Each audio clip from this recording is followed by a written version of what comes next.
Sou professor agora e sou enfermeiro, tô na área da saúde. Aí por que tudo bem que você disse que você não gosta de ficar parada, né? Mas assim, pô, eu vou empreender. E por que você decidiu empreender e montar uma adega, né? Começar a trabalhar com vendas de eletrônico? Antes só de você sair desse ponto do empreendedorismo, você deixa só como ler um comentário aqui da Daiane Carlos, que ela comentou que ela conhece você da época que você era enfermeiro de um parque. Aí ela tá parabenizando você também até onde você chegou, né? Ela tá falando, ó, então ela conhece você já há um tempinho já. Ela né? já sabe quem é você, né? Você conhece? Você lembra dela? Qual é o nome dela, ô Jonathan? O nome dela é Daiane. A Daiane, né? A Daiane, a gente trabalhou junto num parque de diversão que fica lá em Tatuapé, eu acho, Itaquera, alguma coisa assim, né? E a gente trabalhou junto num parque de diversão. Foi quando eu estudava, nessa época. Eu até esqueci dessa parte. No tempo que mas você estudava no ensino médio ou no... Não, fazia Ou o curso no seu técnico. curso técnico? Isso. Porque você fazia lá todo aquele... Você fazia as vendas das bijuterias, mas também os que aparecia, que nem esse trabalho para trabalhar lá no parque de diversão, você assumia e ia também para lá. Isso. Comecei lá, né?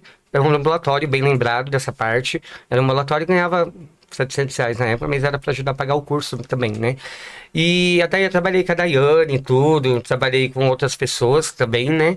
Que me agregou bastante também. Aí depois, quando acabou meu curso, aí eu fui pro hospital. Aí você foi pro hospital. Foi. E até mesmo antes de você explicar essa parte aí do empreendedorismo aí que eu ia perguntar, tem muita gente que tem uma dúvida muito doida.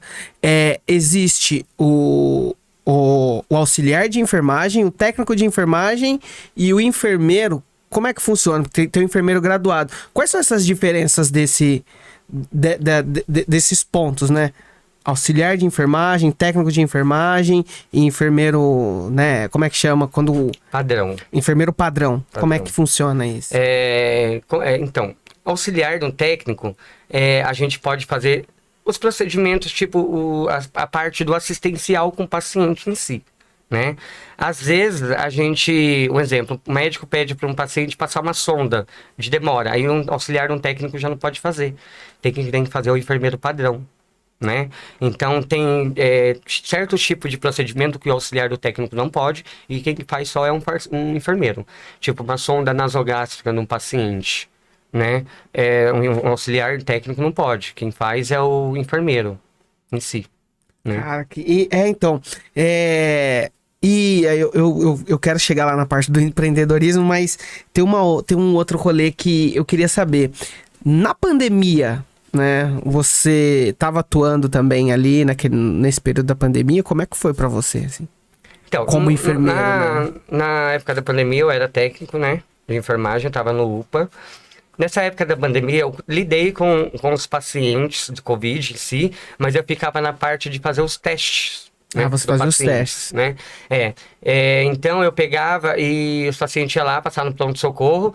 Então, como era pandemia, o médico tinha sintomas, né? O médico solicitava em si teste. Aí ia lá fazer o teste comigo, né? Aí tinha um teste que era positivo, tinha um teste que era negativo, né? Então, o meu contato com esse povo na época do COVID foi mais na parte de fazer só teste. Nunca cuidei do paciente em si. Um paciente entubado, um paciente em estado grave. Né? Você ficou com medo quando surgiu, quando começou essa... Sim. Na época, no UPA, o que acontece? No UPA, eles ficavam de observação, pedia ambulância para ser transferido, né? Para o Hospital Municipal, que virou referência do Covid, né? Então, a gente lidava com esse paciente e ficava em isolamento, né? E esperava a ambulância chegar para transferir o paciente. Aí, ok. Quando a parte que eu lidei com o paciente foi isso. Sim. Né? Agora, fazer o cuidar do paciente em si com o Covid, não tive. Mas na época da pandemia, eu fiquei sim com medo de levar pra minha família, né? Inclusive, eles pegaram. Minha avó pegou, o marido dela veio a óbito, né? Da minha avó, ele faleceu por conta do Covid em si. Minha tia pegou também. Mas não sei se foi eu que levei. não dava pra saber, né? Mas assim, foi uma coisa ficava com medo também, igual todo mundo. Né? Por mais eu tava mais vulnerável. Você se tornou mais vulnerável, né? Os enfermeiros eram linha de frente, né? Vocês acabavam lidando com esse rolê todo, assim, cara. Eu imagino que pra você não foi fácil. Mas me conta aí, cara, dessa parte do empreendedorismo aí. Você decidiu empreender, você tem a sua adega, você tem as suas vendas de celulares. Por que você decidiu ir pra uma outra área, né? Na verdade, quando eu montei minha adega, aconteceu o quê? Eu sempre fico, depois desse hospital de Brás Cubas, porque quando eu saí do hospital de Brás Cubas, eu saí de lá e falei, vou ficar de boa um pouquinho, porque eu vou receber os quase 5 anos que eu fiquei aqui, né? E vou ficar um pouquinho em casa, não vou trabalhar. Vou tirar um momento sabático pra mim ali. Porém, na época eles não pagaram a gente. Na época não, até hoje, né? Não pagaram, tá na justiça. Né? Não pagaram. Então, assim, nesse período que eu fiquei fora do hospital, eu passei por uma situação difícil. Né? Financeiramente? Sim, porque eu não tinha dinheiro pra nada. Não tinha dinheiro pra nada. E minhas contas atrasando, na época eu tinha comprado carro, prestação atrasada, cartão, telefone, tudo atrasado. E, tipo assim, eu achava pra mim que eu ganhava 2.000 e poucos reais, eu achava pra mim que eu tinha minhas coisas. Tipo, eu tava conquistando minhas coisas, de uma hora pra outra a gente cai, né? A gente, tipo, não tem nada. E eu achava, tipo, eu tinha que acordar, eu acordava e pedia R$2 pra minha mãe pra comprar pão. Então aquilo pra mim já era uma coisa humilhante. E você falou que desde dos seus 12 para 14 anos, você nunca gostou muito de... Você gostava de ter o seu dinheirinho, de trabalhar, de fazer os seus corre, né? E aí Sim, você chega e fala, vou ter que pedir R$2 pra minha mãe pra comprar pão. Nessa flor da minha idade, de fazer isso, né? Você tava com quantos anos? Nessa época eu tava com 22, 23 anos de idade. Cara, e aí? 22 que eu entrei em 2015. Entrei em 2012, não, me formei em 2012. Sim.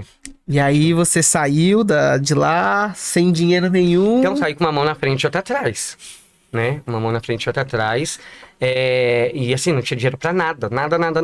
Então foi quando eu voltei pro UPA, voltei a trabalhar. E já tinha meu dinheirinho, né, mensal. Então eu acabei, isso foi bom pra minha vida, porque eu acabei fazendo o quê? Controlando meus gastos, controlando meu dinheiro, para que eu possa nunca mais, porque na época que eu passei por essa situação, tinha amigos meus que pegavam e falavam, Mauri, dá uma fatura sua que eu pago. Cara, que bom, Mauri, então esse dinheirinho legais, aí cara. pra ver se te ajuda. Sim, nessa época. Super amigo, assim. né? Não adianta. Foi. Pô, assim. cara. Aí a gente já havia entrado com o processo com o pessoal, aí acabaram liberando pra gente o FGTS, o seguro-desemprego, né? Pelo menos salvou.